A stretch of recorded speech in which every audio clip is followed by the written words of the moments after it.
A lot of what I'm going to present to you today is from the World Malaria Report. This is sort of our flagship document that we produce once a year. This is the cover of this past year's report. It comes out every year in December. This year we're very fortunate to have President Ellen Johnson Sirleaf of Liberia launch the report for us in Monrovia in December. So one of the things that concerns us, and you can see up here, this is international funding for malaria. You don't need to see the different bars. Some of it's global funds, some of it's USPMI, some of it's the World Bank. But you can see that we went from very little funding in 2000. And when I last talked to you in 2011, we were sort of smugly talking about this ever-increasing curve. And I think what's really concerning to us is when we look at 2012 and 13 and then project out to 14 and 15, that's a plateau. And that's at about $2 billion. And while that's a lot of money, and more money than any of us could have imagined in 2000 going into malaria, that's very short of the $5 billion a year that we estimate we need to have universal access to very basic life-saving interventions. So it's a bit of a good news, bad news slide. It's a lot more money than we had, but a lot less money than we need. And so what have we bought with all that money? They're really the core malaria control interventions, and for many of you this is an obvious review, but for those of you that are not living and breathing malaria every day, it seems important to go over it. So bed nets, upper left, indoor residual spraying, rapid diagnostic tests, that's in the middle, someone getting a rapid diagnostic test, and artemisinin-based combination therapy, or ACTs, which we've had in place for just over a decade. And these basic life-saving interventions have really changed the picture of what's possible in malaria control. And so where have we gotten with that? These are deliveries of bed nets. And what I want you to look at is the shape of this interesting curve, because we were doing very well until 2010, right? And that peaks at about 150 million bed nets delivered in 2010. That's a pretty astonishing number. A bed net is not a small item. 150 million bed nets is very, very impressive. But if you look at 2011 and 2012, we are not keeping up that sort of distribution. The average long-lasting bed net today lasts 3 years. So it doesn't take a lot of math to figure out, unless 2013 is a banner year for distribution, we could have a serious problem on our hands. Because what happens when bed nets wear out, and we have good examples of this, are phenomenal resurgences in malaria that can happen very, very quickly. You can actually undo a decade of progress in malaria control in a single transmission season, right? And sometimes we're talking with the Global Fund, which does HIV, TB, and malaria. We have to remind them that a vector-borne illness like malaria is a fundamentally different thing, and that the ups and downs of funding can't happen, that we have to smooth that out. That has to be more predictable. So that's a lot of bed nets, but it's still a long way from achieving universal coverage. This light-colored line, which peaks out at about 55%, is the estimate of households that have at least one bed net in sub-Saharan Africa. And the darker line is those sleeping under a net the night before. It's about 33%. And while those are very impressive increases over near 0% at the beginning of the decade, that's a long way from universal coverage. And no matter how much spin you see out there, we have distributed enough nets to cover each household, maybe. But the reality is we're not there yet. This work, by the way, is work that we do together with IHME in terms of estimating, because it involves taking distribution and household surveys and a lot of complex modeling that I don't entirely understand. So this is actually model work that we do together with IHME. Diagnostic testing. For me, this has been the most important change. And I've talked to those of you that have seen me talk here before know that this has been sort of my signature issue. And I want you to look at that dark line on the bottom. And this is proportion of suspected malaria cases in public health facilities only getting a diagnostic test. And that has gone up from near 0 up to about 45% of suspected cases getting a diagnostic test.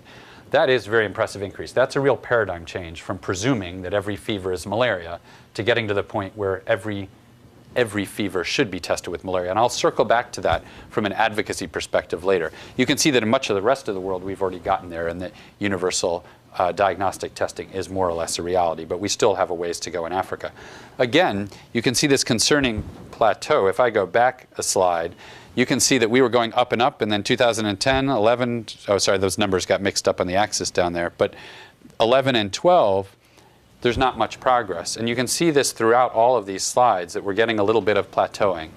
And if that plateauing were up at 80, 85, 90%, great. Plateauing at 40, 50% is not acceptable. The other thing that's very important to us is that diagnostic testing offers this incredible opportunity to actually do a better job of surveillance around malaria.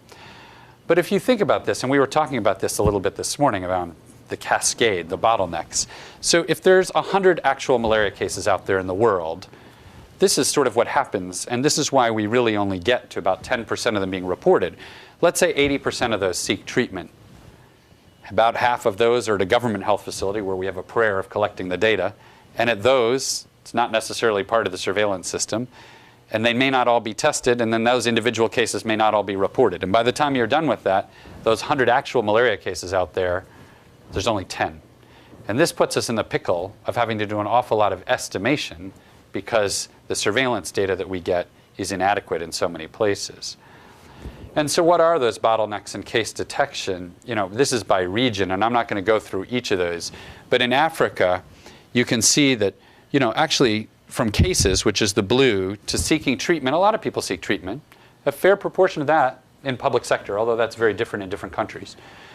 But then there's a huge drop-off still to tested in many places, right? And so, but we need to be working on all of these if we want to get to the point that people have access to testing, have access to treatment, that it gets reported.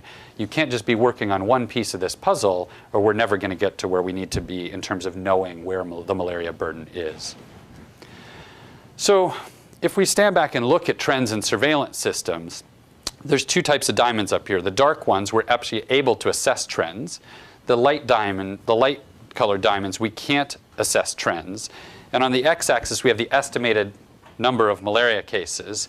And the y-axis is the proportion of cases that are detected by the surveillance system. And what you can see is that the higher the burden, the higher the number of cases out there, the countries where we most need to know what's going on, we actually know the least, right? So the Nigerias and DRCs of the world, which together make up 40% of the world's burden for malaria, are the sort of countries we find out here, and we actually don't have surveillance systems that can tell us what's happening in those countries, right? So, you know, we've set very ambitious global targets for ourselves in terms of malaria. We've said that we're going to reduce the malaria burden by 75% by 2015. And I want you, these are codes for the WHO region, so AMRO, also known as PAHO to most people, EMRO, Europe, Southeast Asia region, and the Western Pacific region. I want you to focus on the far left, Africa, because of course that's where the main malaria burden is. And you can see 8 countries are on track for a 75% reduction, right? And 32 countries, that light part of the pie in Africa, we have insufficient data to assess trends. So only by estimating and using models can we even determine what we think is going on. We can't measure it directly, right? And so if we look across these countries, there are 50 countries that are on track. God, that sounds great. Out of 99 countries, half of them. But those half make up only 3% of our total estimated cases. So it's great, pat ourselves on the back. It is great progress. And country by country progress is a great way to build momentum. But if we want to be serious about it, we have to make that sort of progress in the big countries, and we're not there yet.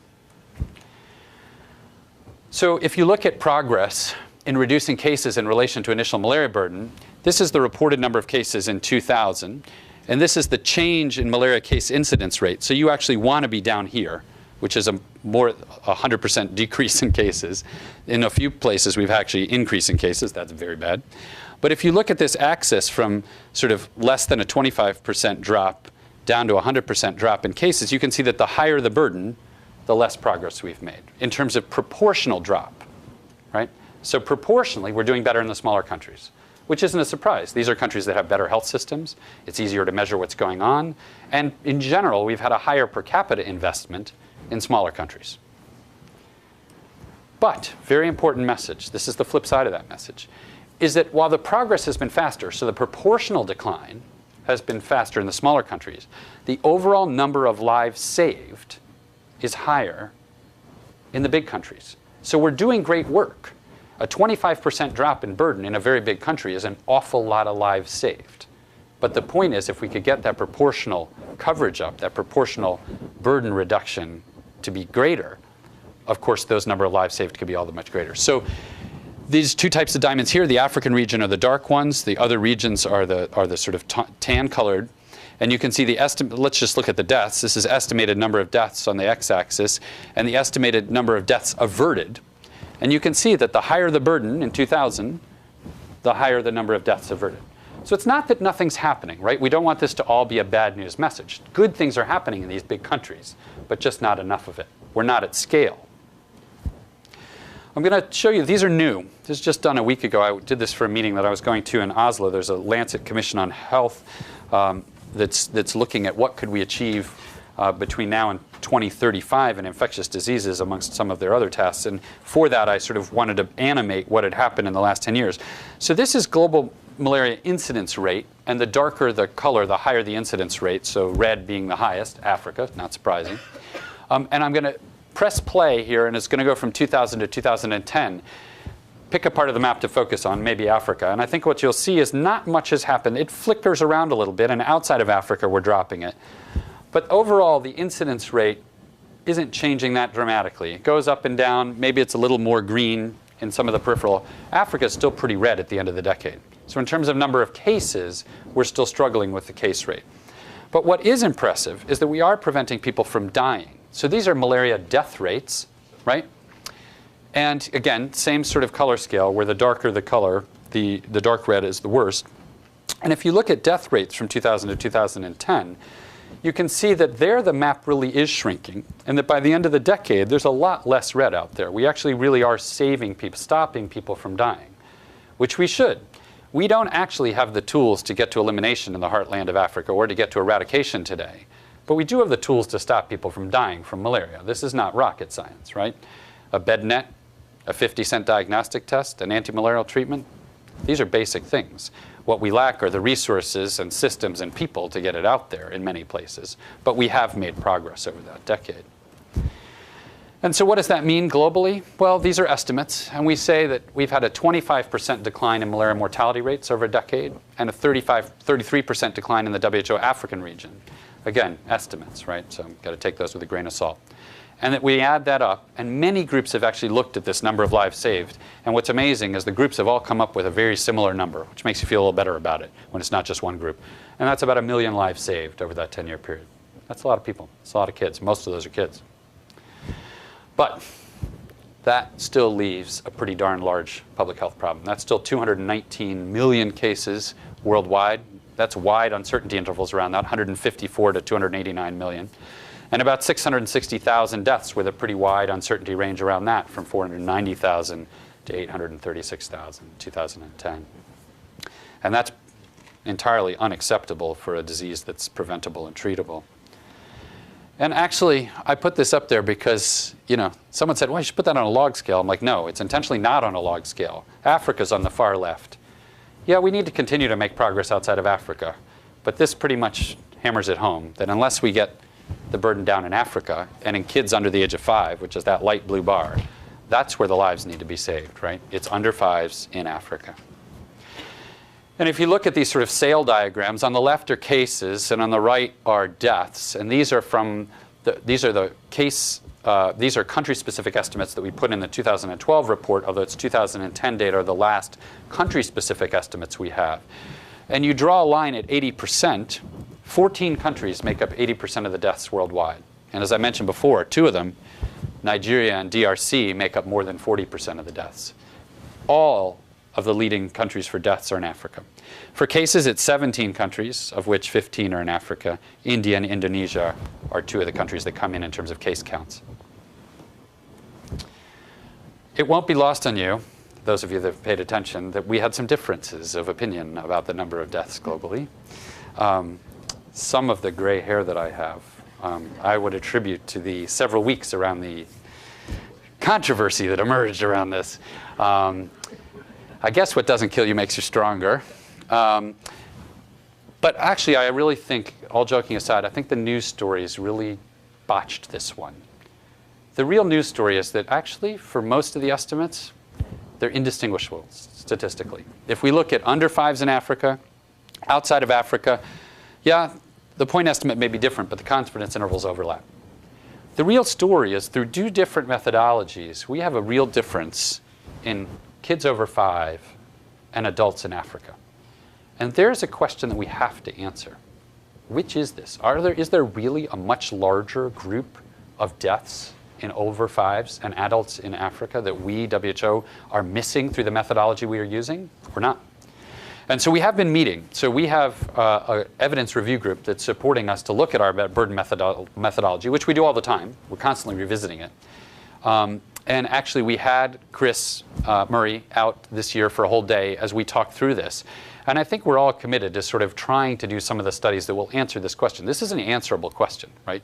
How much are we missing? You know, how big a problem is the number of deaths in adults and older children in Africa? So stay tuned. Don't have an answer to this yet, but I wanted to put that in a little bit of perspective and say that we are all working together to try and figure that out. We're talking a lot about Africa. Mapping is a very powerful tool. This is from the Malaria Atlas Project, which is based at University of Oxford. And this shows the basic reproductive number for malaria. And to actually get malaria to go down, you actually have to get less than 1, right, if you're going to have a spiral downward. This graph, this sort of a heat map graph, shows the darker purple is very high.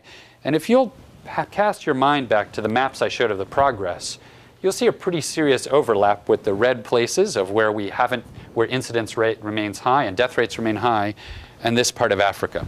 Intrinsically, biologically, given the vector and its ability to transmit, we have a problem in that part of Africa that we do not have the tools to actually eliminate malaria from that part of Africa today. We can stop people dying, but we don't have the tools to get rid of malaria. This is a slide I borrowed from Malcolm Molyneux. Some of you may know Malcolm, many, many years of working in Malawi, wonderful, wonderful clinician and researcher. And this just shows that, you know, we talked about those fatal malaria cases, and this is all just visualization. Don't take this at sort of actual case numbers. But life-threatening cases sort of are below that. We don't have a very good estimate. We have febrile illness. What I want you to concentrate on here is this yellow, because increasingly I think we're all saying, if we're really going to tackle malaria, and we're going to actually drive down transmission, what are we going to do about this big yellow part of the pyramid? What are we going to do about all those people out there who are asymptomatic, who our current paradigm isn't going to get rid of the parasites in those people? And how do we make progress in that? And stay tuned. There's a lot of thinking going on around that now. The other problem, and this gets back to what I was talking about before, we only know this tiny slice of that pyramid, right? This is what's known to health services and reported, right? We give the example of developing world where, of course, malaria is a big deal. You know, you get a malaria case in Seattle, everybody knows about it, right? We get most of the cases in the United States we find out about in the reporting system here. I do not want this slide to get out there. So if we're going to post this anywhere, I'm going to delete this slide from whatever's posted. But I did want to share it with you as a university community of which I'm a part. I did this, did some work a few weeks ago with the Imperial College Modeling Group. This is Azra Ghani's group in Imperial. And we did this for the Lancet Commission on Health, trying to say what could happen between now and 2035, right? And I want you to look, the red line would be disinvestment today. We stopped doing everything. And these are lives that would be, these are just cases. So this is what would happen to the cases per 1,000 population if we disinvested today. It would shoot back up. Wouldn't take very long to lose the ground in what we've done. The blue line is the sort of what happens if we continue at the current pace of what we're doing. It's the green line that's very interesting to me, and I don't know yet. This is modeling, so we don't know if it's right. But if we were to get to 80% LLAN coverage, truly 80% of people who need it covered with an LLAN, and 80% of those people with access to an ACT when they're symptomatic, what happens is we do well through about 2016. And then things start to fall apart slowly, and we get this creeping back upward. Because right now we are being partially helped by partial immunity, right? People do develop not complete, but partial immunity to malaria. As we are successful, as we drive down transmission, we lose that beneficial help from partial immunity. Now that's not a reason not to act, right? The current status quo is not acceptable. People are dying. But it does suggest that just doing what we're doing today isn't going to get case counts down. Now, deaths is a different matter because we can reduce case fatality rate in malaria to 0 with the tools we have today. But actually getting after transmission and getting transmission to stay down is going to take additional efforts that I think is going to take a lot of thinking and strategizing and research.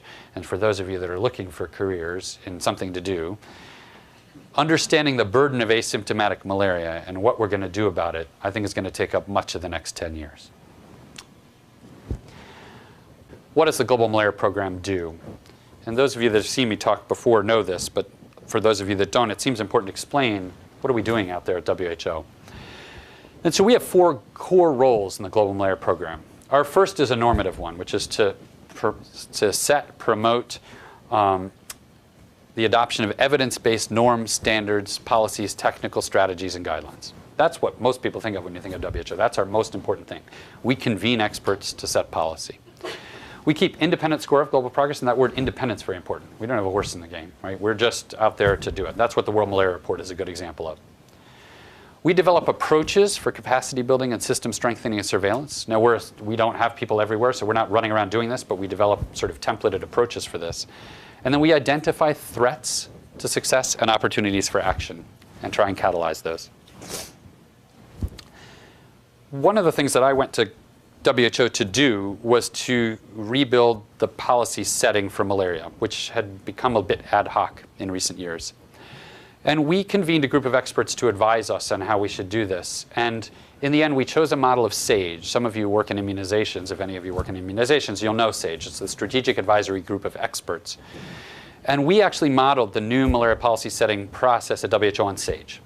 And so it's called the Malaria Policy Advisory Committee. It's 15 people who were selected in an open nomination process from more than 100 who applied. That's the picture of the current committee. And we meet twice a year, largely an open session except for the formulation and final wording of the recommendations. It's open to everyone. The documents are publicly posted. And within 2.5 months at the end of each meeting, not only is the report of the meeting on our website, but it's actually published in the Malaria Journal where it's accessible on PubMed and people can find it easily. This is complicated, and there's obviously no quiz on this, but it is a complicated process. Setting policy is not easy. It involves interfacing with a lot of different groups. The MPAC is the dark orange in the middle of this. And we have some standing committees with things that are going to never go away. The issues of vector control, chemotherapy, drug resistance, surveillance. These are issues we need standing committees that report to that MPAC. For other things, we convene evidence review groups, time limited. What's a new policy for malaria and pregnancy? Convene a group, review that over a couple meetings, make a recommendation to the policy committee, the Malaria Policy Advisory Committee, disband. When you need a new topic, convene a new group of people. We have some things we do with other departments. Malaria vaccines, obviously on many people's minds. I'm actually not going to talk about that today. But we have a committee, the Joint Technical Expert Group, which we do together with the SAGE, with the immunization department. Few things that are key, and this one I've actually shown before here, but we do have a big problem out in the Mekong with the development of artemisinin resistance, which meant we now have 4 countries where we have artemisinin resistance, and we have a global plan to tackle that called the Global Plan for Artemisinin Resistance Containment. We don't want this to happen. This is a slide from folks at NIH many years ago, but this is what happened with chloroquine, right? Started in the Mekong and spread worldwide to the point that we lost chloroquine completely. And much of the increase in child mortality in the 1980s and 90s, there are many reasons, but one of the reasons in Africa certainly was the loss of chloroquine efficacy. And the problem is chloroquine is a very powerful antipyretic. And so that masked the fact that it was actually losing its efficacy because people feel better when you take it. It breaks your fever.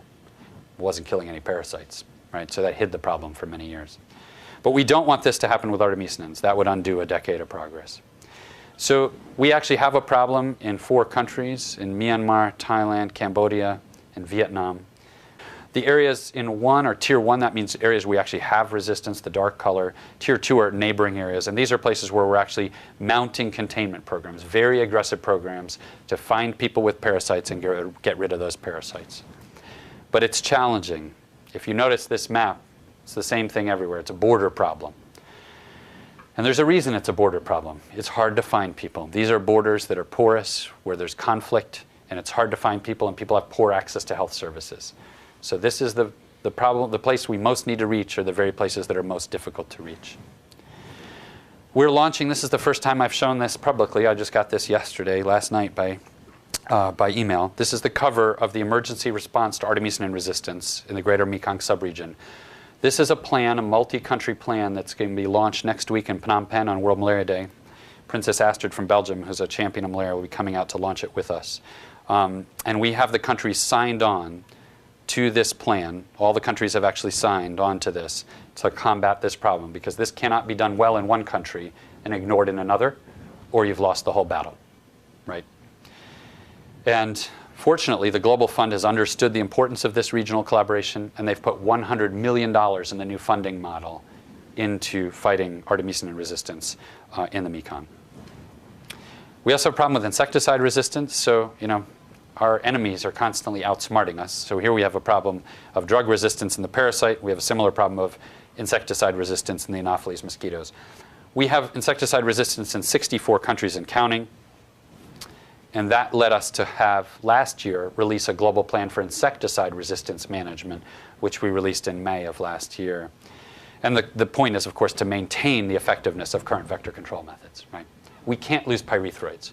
Right now, there are 4 classes of public health insecticide: pyrethroids, carbamates, organophosphate, and organochlorine.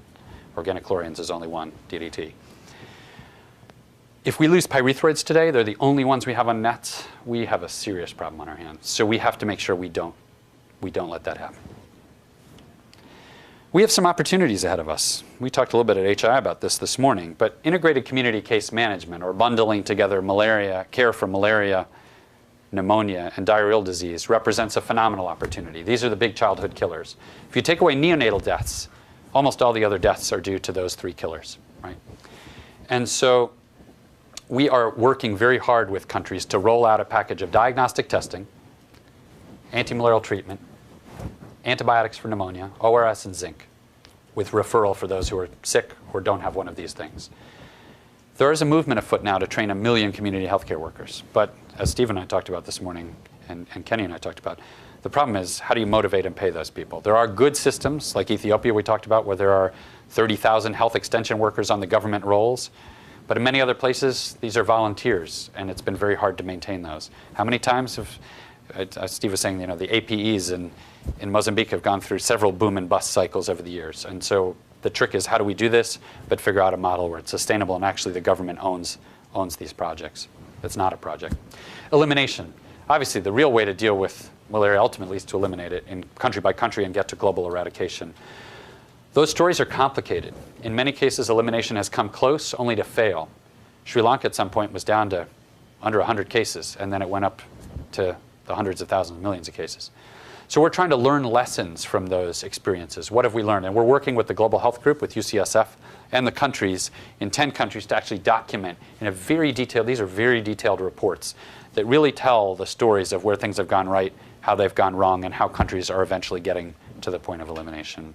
There's 4 that are out already, and there's 6 more coming out this year.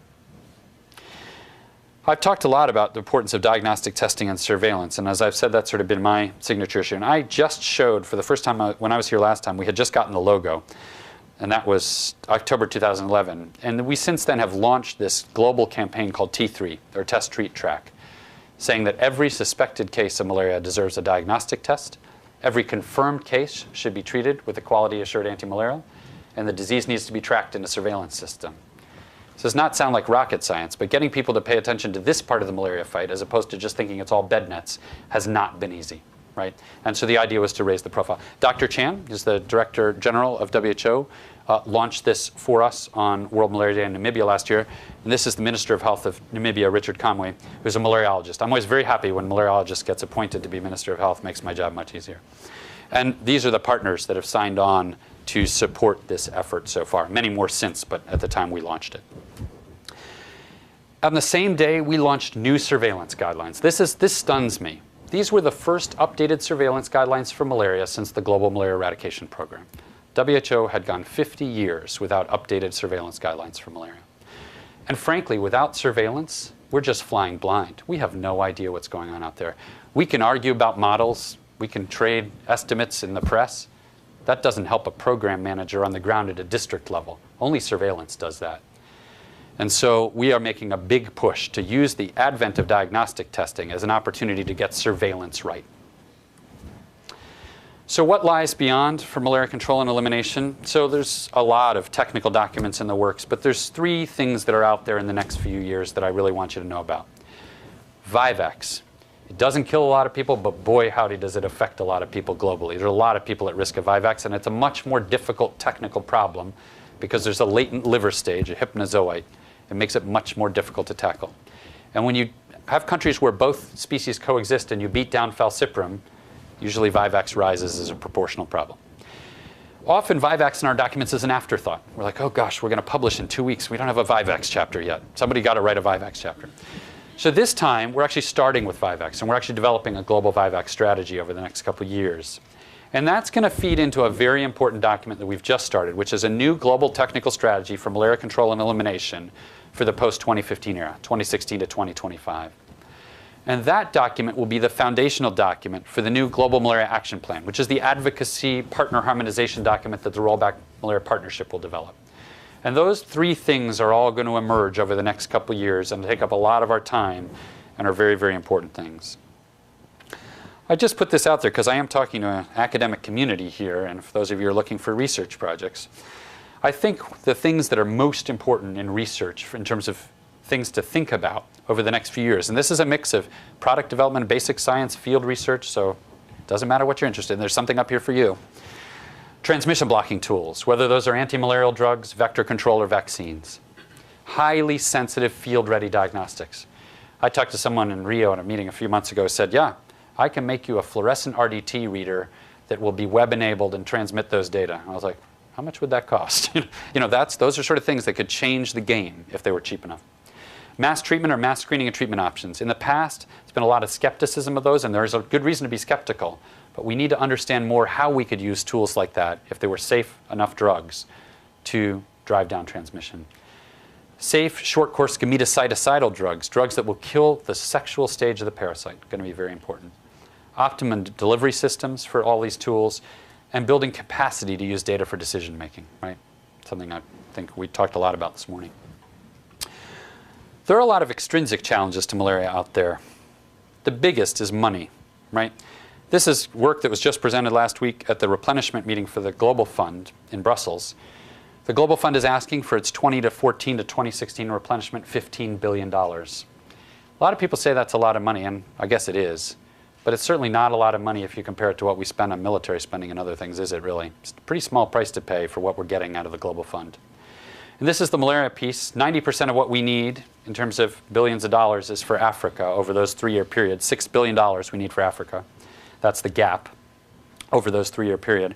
Asia, about a $0.6 billion gap. So we have a lot of need out there between that 2014 to 2016 period.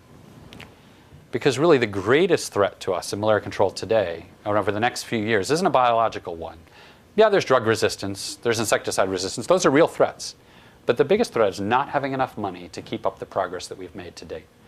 And it could be very quickly undone.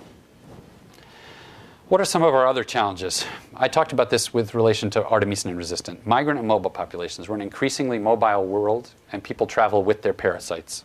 And finding those people and getting them access to healthcare services is not just an issue for malaria, but an issue for so many healthcare issues. And we need to figure out how to do that better than we're doing today. These are migrant workers in Thailand and Cambodia. Climate change.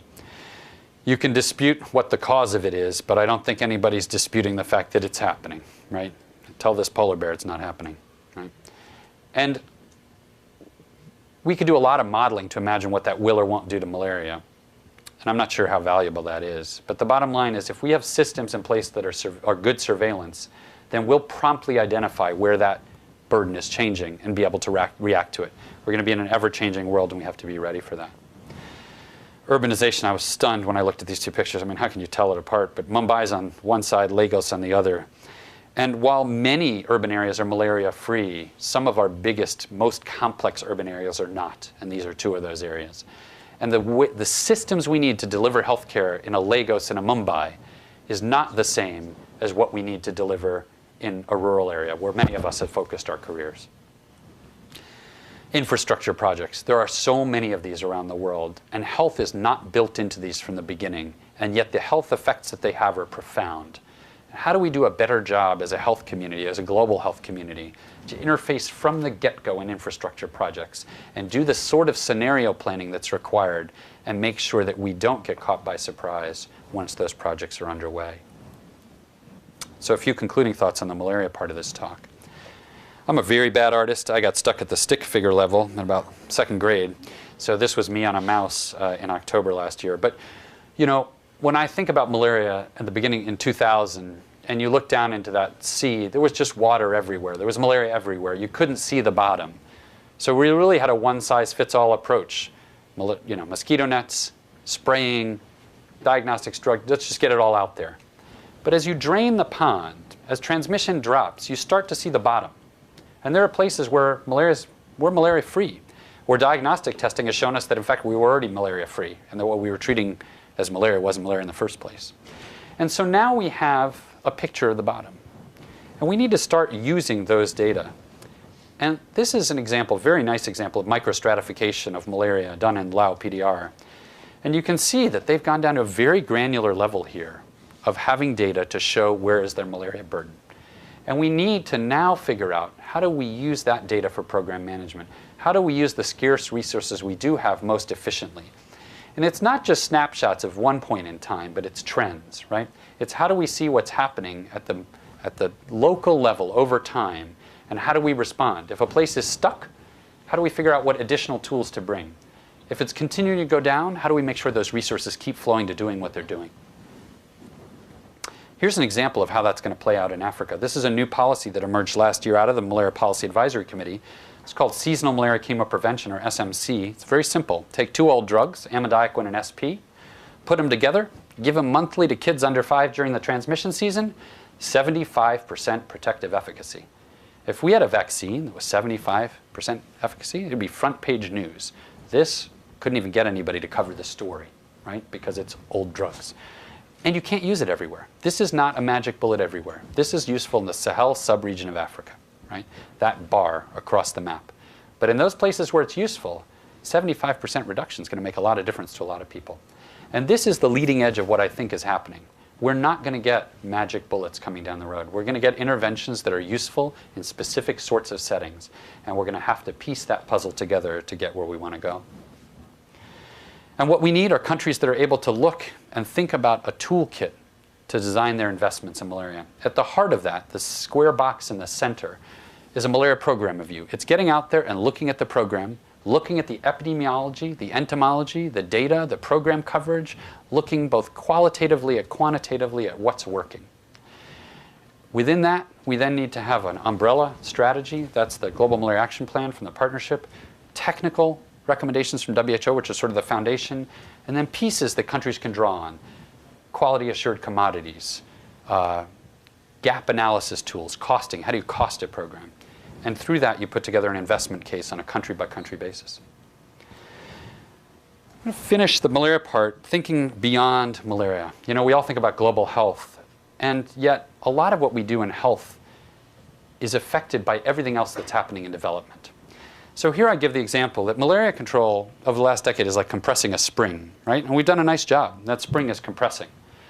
But if we disinvest today, that spring will spring right back. In fact, it will travel, as we all know about springs. When they spring back, they actually go past where they started, right? And we'll lose ground before it'll settle back to pretty much where it started. So if we want to make durable progress, while we're compressing that spring through our control measures and saving lives, doing good work, the built environment needs to change. The environment that allows malaria to not exist, the sort of durable development needs to happen.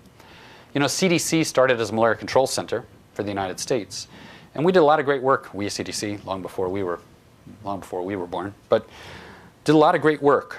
But a lot of what happened in the South of the United States had nothing to do with public health per se.